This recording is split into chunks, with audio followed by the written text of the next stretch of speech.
작년 연말이 좀 그 생성형 AI의 거대한 전환점이 되지 않았나. 근데 왜 갑자기 이 챗GPT가 엄청 핫하냐? 챗GPT가 그 인터페이스 혁명이라고 저는 생각하는데 우리나라에서 초거대 AI를 하고 있는 기관들이 다 할 수 있어요. 아, 그래요? 문제는 데이터예요. 지금 유행하고 있는 이 딥러닝 열풍의 핵심은 뭐냐면은 엔드투엔드예요. 그건 뭐냐면은 여기서 한 가지 우려되는 게 있어요. 아, 어떤? 지금 사람들이 너무 챗GPT에만 꽂혀 있는 것 같아요.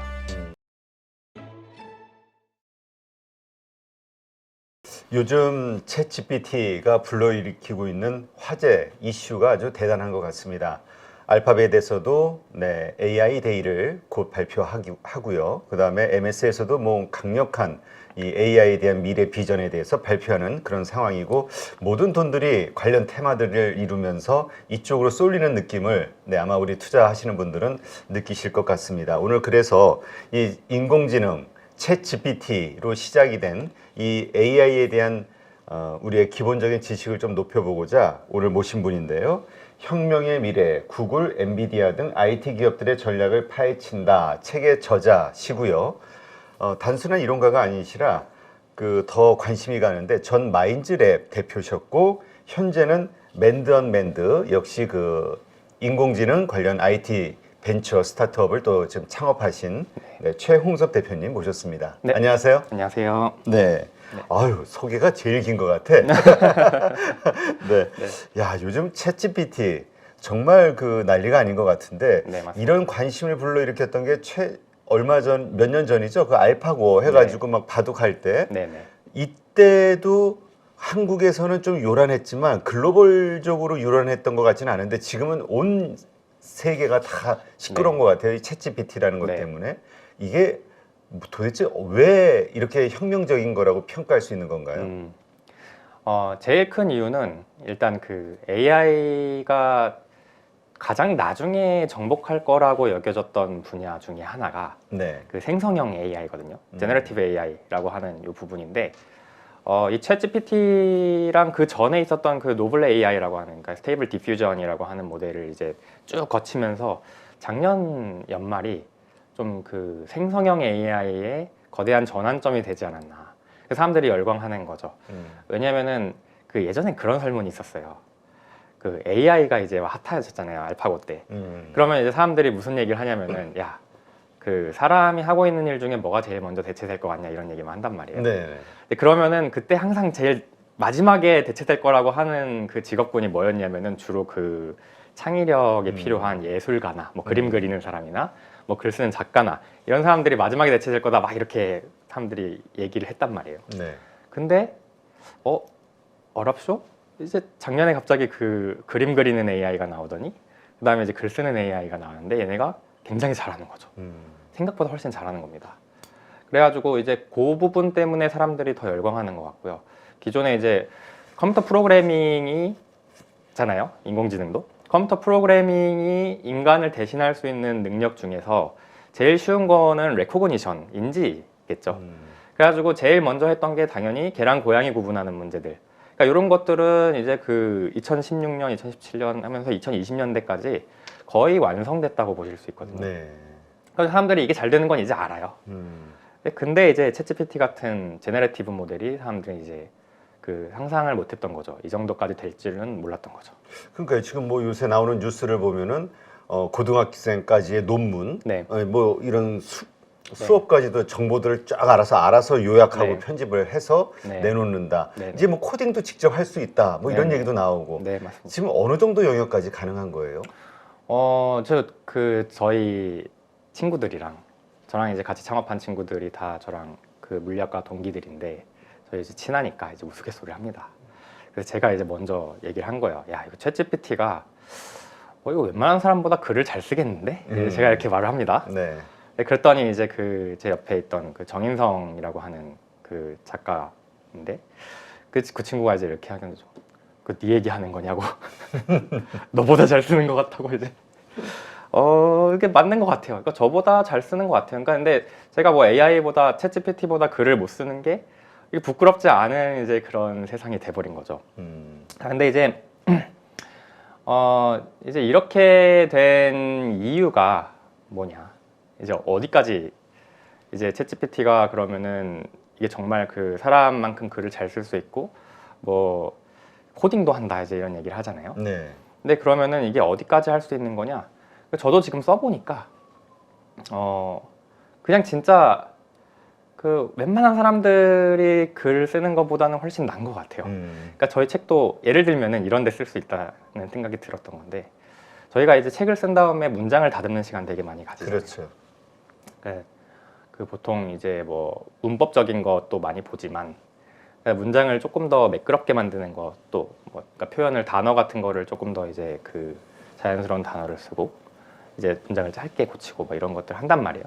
그러니까 이런 일들을 그냥 챗GPT 시켰으면은 시간 훨씬 단축되지 않았을까 이런 생각도 들 정도로 굉장히 잘 사용하고 있습니다. 네. 저희도 지금 단계도 상당히 뛰어나다고 보는데 이게 이제 계속해서 업그레이드 버전이 나온다고 지금 예고가 돼 네. 있잖아요. 맞습니다. 그리고 MS에서 이제 챗GPT에 투자를 하면서 이제 뭔가 검색 시장에서 그 빙 이게 뭔가 확 달라지지 않겠냐. 네. 그래서 지금 알파벳이 구글이 네. 이거 긴장하고 코드레드 발령했죠.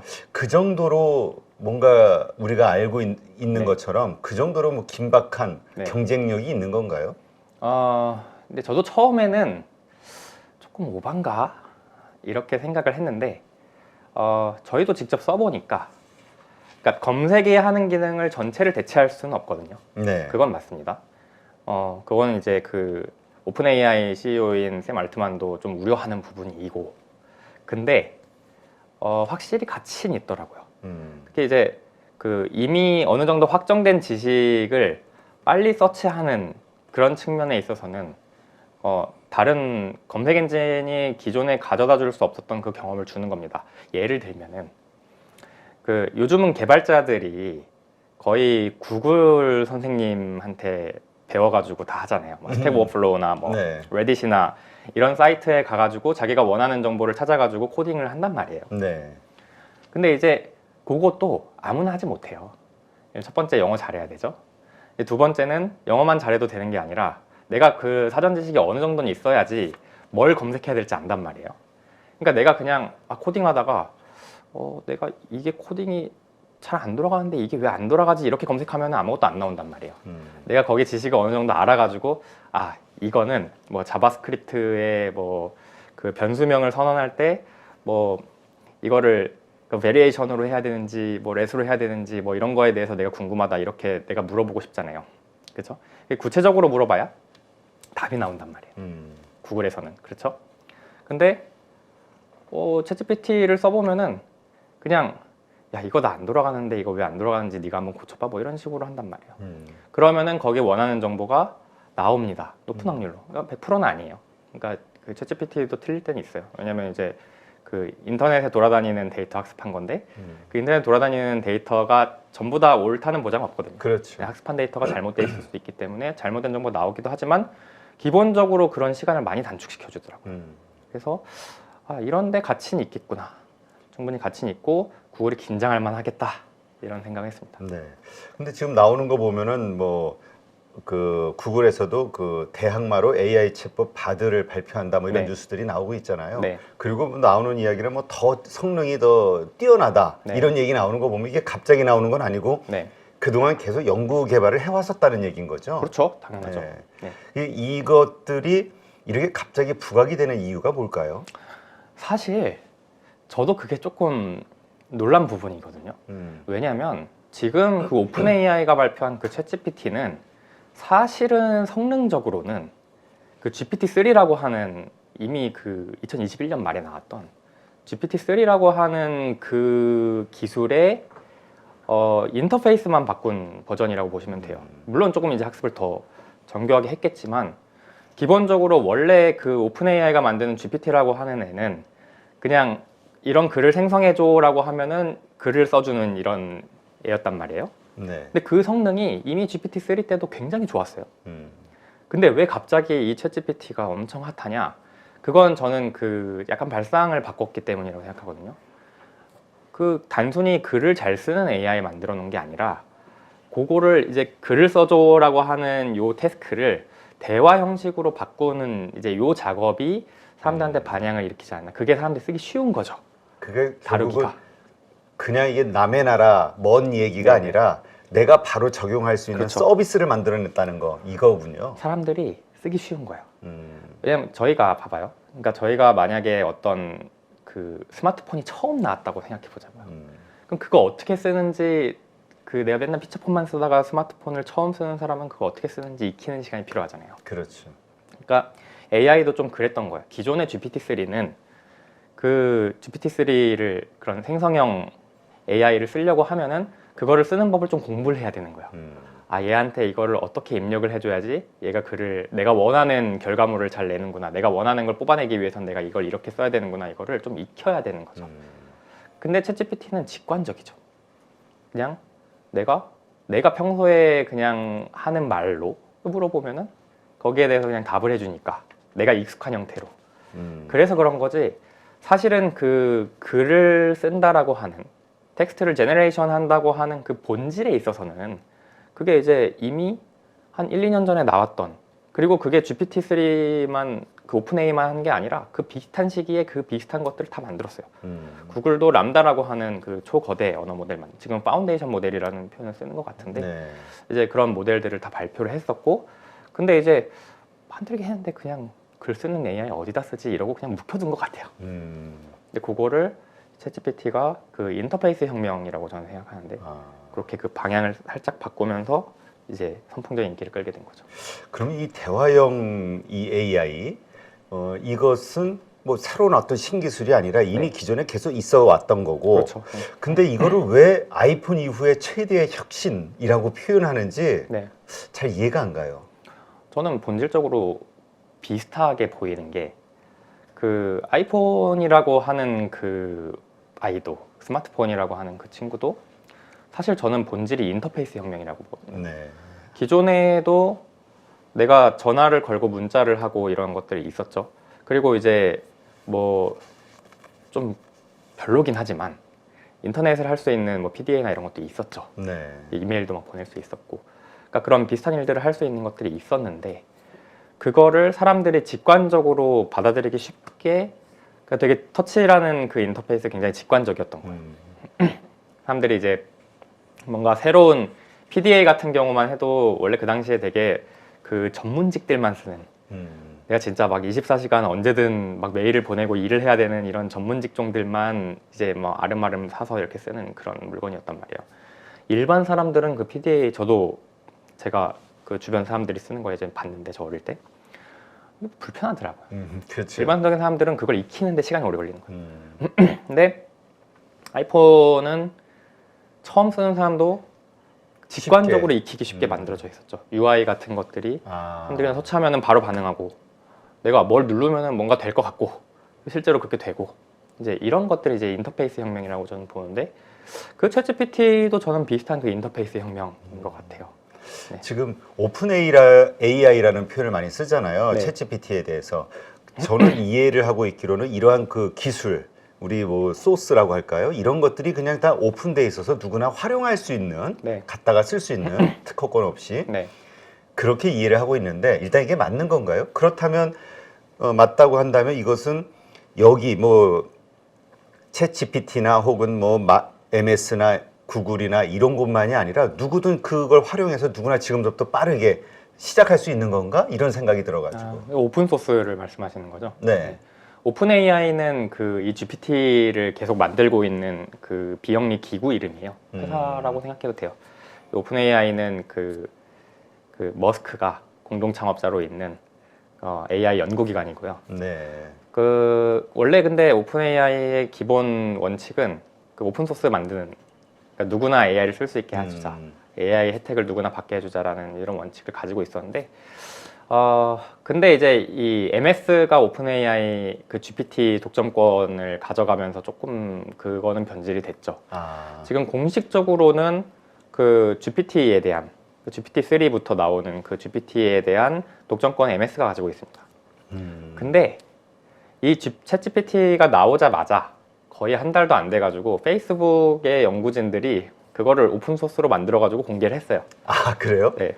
왜냐하면 지금 이 인공지능이 어떤 트렌드로 가고 있냐면, 옛날에는 이거를 아무나 만들기 좀 어려웠거든요.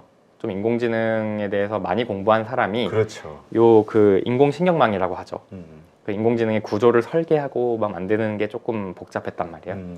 근데 지금 이 오픈 AI가 만들고 있는 GPT라든지 아니면 구글이 하고 있는 그 초거대 언어 모델 혹은 이제 파운데이션 모델들 같은 경우는 구조는 단순해요. 대신에 크기가 엄청 커요. 네. 지금 어떤 트렌드냐면 그거는 야 그냥 사람의 뇌에 있는 그 뉴런 개수만큼 한번 늘려볼까? 아직도 따라잡으려면 멀었거든요. 최소 1000배 이상 크기를 키워야 돼요. 아, 엄청나네요. 네. 아직도 사람의 두뇌의 용량을 따라가려면 멀긴 했지만 거기에 근접하게 계속 그냥 늘려보자. 이게 하나의 트렌드예요. 그래서 초거대 AI라는 표현도 저는 일리는 있는 표현인 것 같아요. 네, 그런 지금 거. 그렇다면 우리가 이제 이 챗GPT가 지금 세계적으로 많은 걸 확 바꾸고 있잖아요. 네. 그리고 막 공격적으로 어마어마한 돈을 투자하겠다라는 발표들을 MS도 하고 네. 알파벳도 하고 뭐 막 여기저기서 따라서 하고 있으니까. 그렇죠. 그러니까 이제 한국에서도 네이버니 뭐 이런 데서 아 우리도 하고 있어 하고 나온단 네. 말이에요.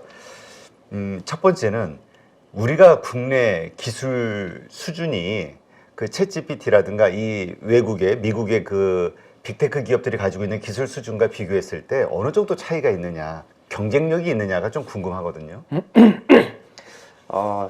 이게 기술적으로는 사실 네이버나 아니면은 다른 우리나라에서 초거대 AI를 하고 있는 기관들이 다 할 수 있어요. 아, 그래요? 네, 기술적으로 따라잡을 수 없는 그런 격차가 아니에요.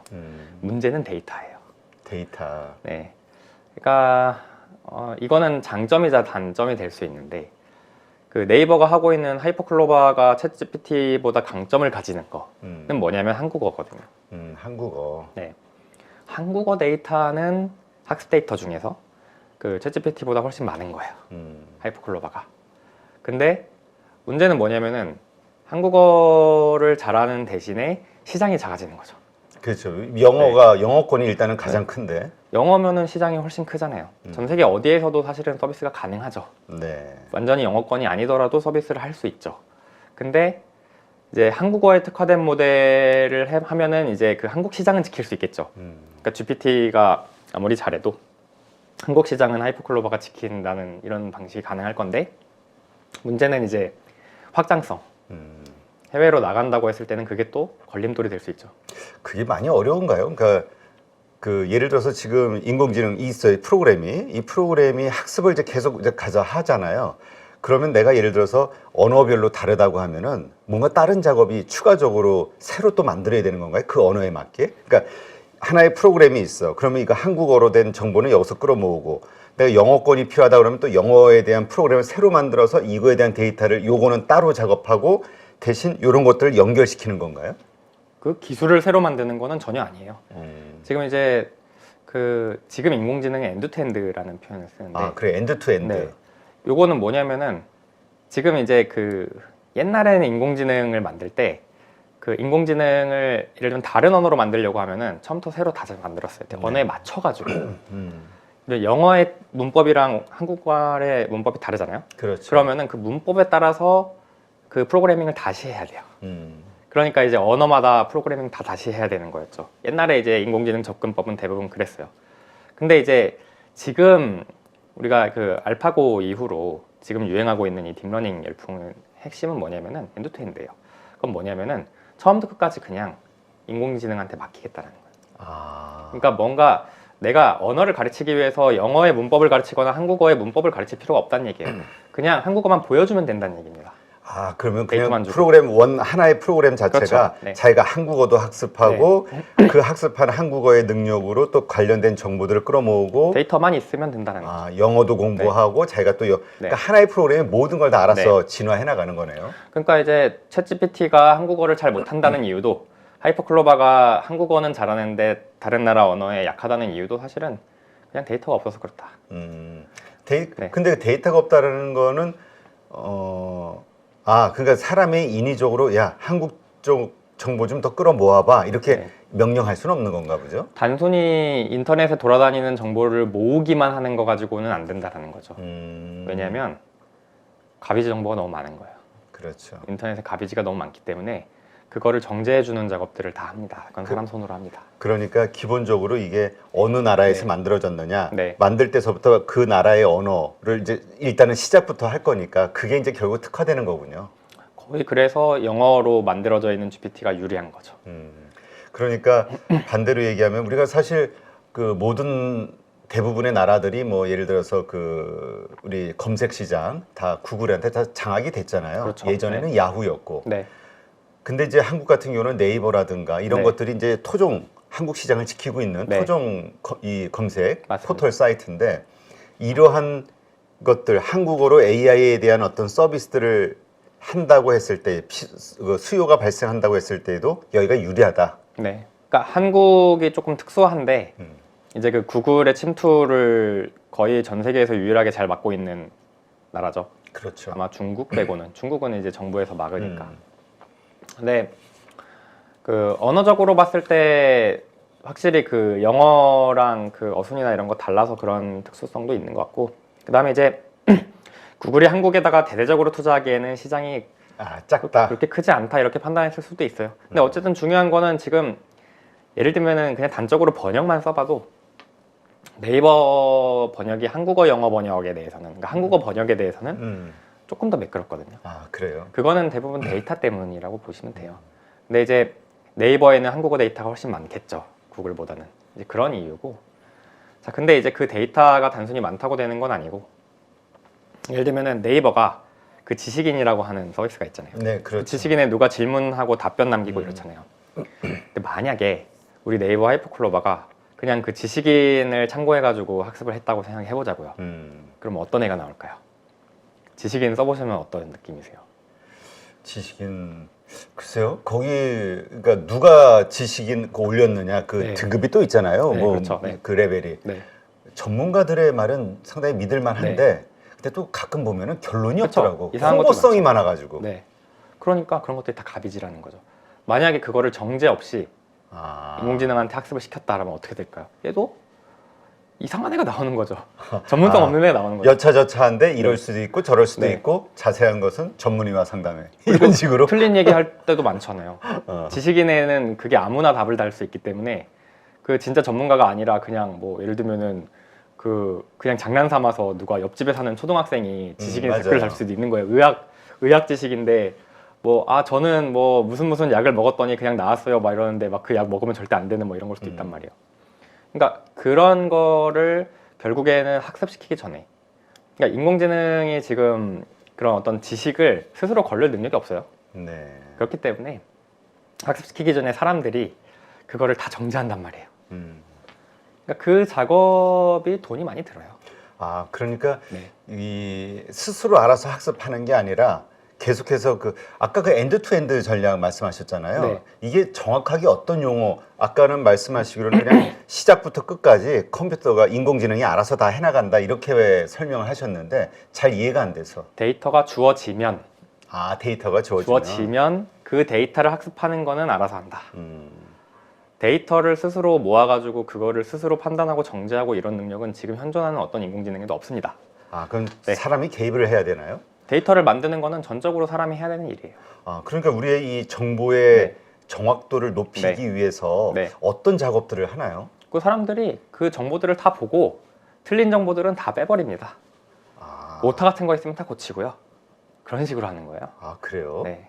그렇다면 그 얘기는 인공지능으로 알아서 돌아가지만 그냥 우리는 사람 없이 이 AI 그 프로그램에 의해서 모든 게 된다고 보지만 그 뒤에 더 엄청난 인력이 달라붙어서 그 정확도를 높이는 수작업들을 하고 있는 거네요. 사람이 옛날하고 달리 사람이 안 하는 거는 얘가 어떻게 학습해야 되는지 규칙을 만들어주는 걸 안 하는 거예요. 옛날의 인공지능들은 대부분 그 규칙을 만들어줘, 사람들이 규칙을 만들어줍니다. 예를 들면은 개와 고양이를 구분하고 싶으면은 너는 주로 귀의 모양이랑 코의 주둥이 모양을 보면 돼, 이런 식으로 그 코딩을 해주는 거예요. 그게 이제 과거에 사람들이 인공지능 만들려고 했는데 잘 안 됐던 접근이죠. 네. 지금 인공지능은 개랑 고양이 사진만 넣어주면 학습을 합니다. 그게 엔드투엔드예요. 근데 예를 들면 데이터가 내가 만들어주는데 개 사진이라고 내가 알려줬는데 거기다 고양이 사진을 넣어주면 어떻게 되겠어요? 인공지능이 헷갈리는 거예요. 그렇죠. 그러니까 데이터가 가비지면은 학습이 이상하게 되는 겁니다. 그러니까 데이터 이게 진짜 정보, 가짜 정보를 네. 분간하기 전에 그런 모든 데이터가 합쳐지니까 네. 서로 상반돼. 그렇지. 동시에 서로 반대되는 정보가 네. 주어졌다면 네. 뭘 선택할 것이냐. 네. 여기서부터 문제가 생기네요. 그러면은 내가 그 얘한테 알려줄 때 고양이 사진을 넣어주고 이거는 개야 이렇게 알려주고 또 한 번은 또 개 사진을 넣어주고 이거 개야 이렇게 알려주잖아요. 그럼 제대로 얘가 학습이 안 된다는 거죠. 그럼 나중에 그냥 얘가 그냥 잘 모르겠는데 그냥 찍자 뭐 이렇게 되는 거죠. 아, 그렇군요. 네. 근데 지금 보니까 그 챗GPT 같은 경우도 지금 뭐 1억 명 사용자가 뭐 돌파하고 뭐 이런 얘기, 최단기간 내에 네네. 역사적으로 이런 서비스 1억 명 돌파하고 이런 얘기들이 나오는데 적자가 장난이 아니더라고요. 네, 맞습니다. 그리고 앞으로 지금 1억 명인데 지금 이 정도 적자라면 네. 제가 정확한 수치는 기억이 안 나는데 상당한 그 금액으로 제가 알고 있거든요. 네.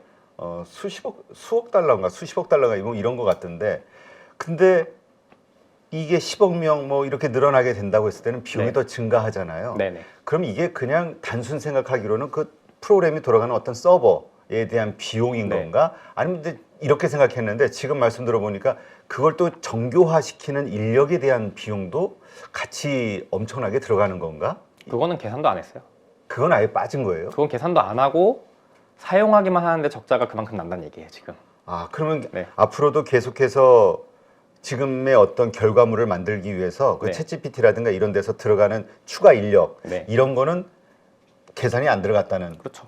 그럼 그런 인력은 제가 잘 이해를 못해서 네. 어떤 식으로 작업해요? 다 프로그래머들인가요? 그러니까 저희가 비용이라고 얘기하면 보통 변동비용, 고정비용 얘기를 하잖아요. 네. 그 데이터를 만드는 데 드는 비용은 고정비용 같은 거예요. 일단 비용이 많이 들지만 수백억, 수천억이 들 거예요. 돈이 엄청 많이 들겠죠. 데이터 만드는데. 그거는 그리고 그 프로그래머들이 하기보다는 그냥 그 상식을 가진 일반 사람들이, 성인이라면 누구나 할 수 있는 작업입니다. 네. 대신에 많은 사람이 붙어서 계속 그거를 다 읽고, 데이터는 텍스트잖아요. 이게 챗GPT가 학습한 텍스트들을 다 읽고 잘못된 정보들은 다 걸러내고 오타 같은 거 고쳐주고 막 이런 작업들을 합니다. 그런 데는 이제 돈이 많이 들지만 그거는 일회성으로 들고 많은 비용이잖아요. 그렇죠. 그래서 보통은 그 기업들이 비용을 추산할 때 고정 비용보다 더 중요하게 생각하는 게 변동 비용이잖아요.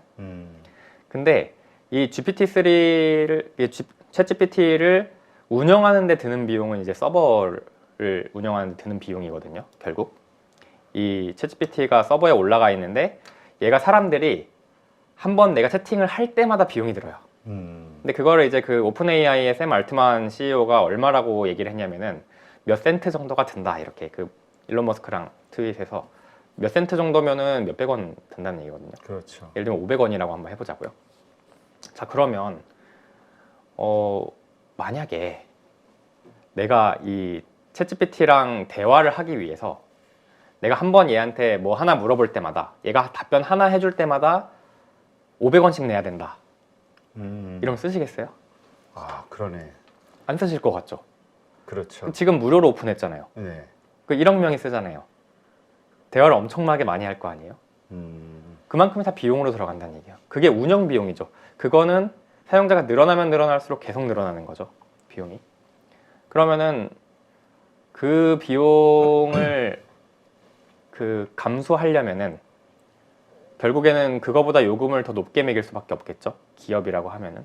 그럼 예를 들면은 이게 내가 원가가 500원 들면은 대화 한 번 하는 데마다 1,000원을 내야 된단 말이에요. 네. 그럼 누가 쓰겠냐는 거죠. 이런 문제입니다.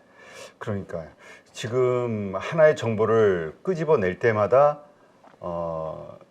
말씀하신 대로 비용이 네. 들어간다고 하면 지금은 네. 우리가 공짜니까 뭐 호기심에도 해보고 그렇죠. 뭐 절에서 해보고 하지만 그 행위 하나하나가 네. 이쪽에 지금 챗GPT에는 엄청난 그 네. 돈이 들어가는 거군요. 그렇죠. 예를 들면 저한테 뭐 하나 물어보시잖아요. 뭐 지금 질문 여러 개 하셨잖아요. 네. 그럼 한번 할 때마다 제가 1,000원입니다. 제가 한 문장 말할 때마다. 그러면 이게 감당이 안 되는 거죠. 그래서 지금 챗GPT를 유료화하겠다 뭐 네. 이런 얘기가 있잖아요. 네. 그것이 어떻게 보세요? 좀 지금 상당히 그 챗GPT가 유료화하고 그러면은 점점 더 뭐 비용이 줄어드니까 MS 쪽에서는 계속 시장을 넓혀나가고 그것이 결국 반도체 클라우드 서비스라든가 반도체의 확대 이런 것으로 아주 긍정적으로 보는 산업 전문가들도 있거든요. 네. 근데 이것은 결국 유료화가 성공하느냐에 따라 달려 있는 것 같은데 맞아요. 현장 전문가로서 이게 유료화 어떻게 보세요?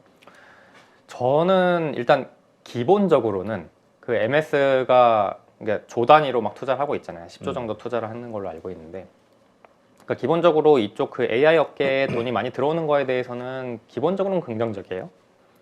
그래야지 말씀하신 대로 그거를 이제 상용화하기 위해서 뭐 더 데이터도 더 많이 만들고 인공지능도 더 개선하고, 그 다음에 이제 중요한 얘기를 하셨는데 반도체, 이게 지금 한 번 대화하는데 몇백 원이 들기 때문에 너무 비싸니까 이거를 최소한 몇십 원 단위로 10분의 1로 줄이자. 더 좋은 거는 지금 보통 이게 상용화가 본격적으로 되려면 진짜 가치가 있으려면은 수원 단위로 떨어져야 되거든요. 그러면 예를 들면은 한 번 대화할 때마다 5원, 이 정도면 어떠세요?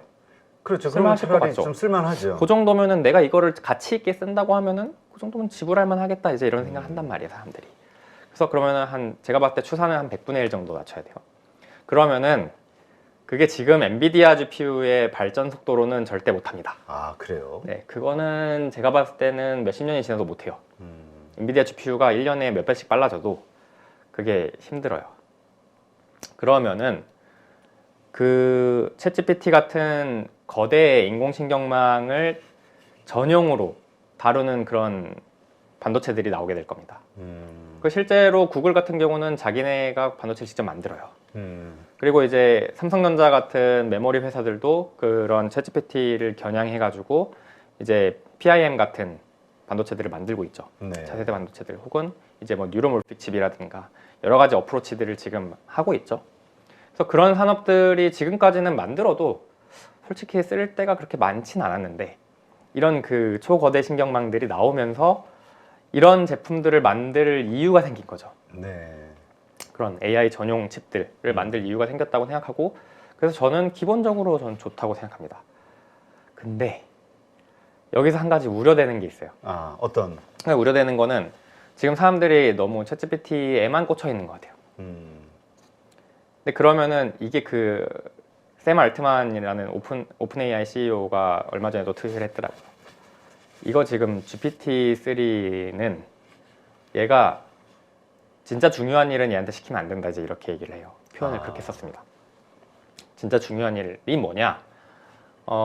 지금 안 중요한 대화를 사람들이 주로 하잖아요. 그렇죠. 뭐 그냥 뭐 물어보고 지식에 대해서 물어보는 호기심 정도. 네, 그런 거는 틀려도 괜찮거든요. 내가 뭐 그 코딩에 대해서 물어봤는데 그 코딩 얘가 잘못 답변했다고 뭐 큰일이 나겠어요. 그렇죠. 그 프로그래머가 보고 고치면 되거든요. 그리고 뭐 예를 들면 내가 역사적인 사실에 대해서 물어봤는데 거기에 대해서, 혹은 뭐 과학 상식에 대해서 물어봤는데 거기에 대해서 잘못 답변해 주면 뭐 큰일이 안 일어나죠.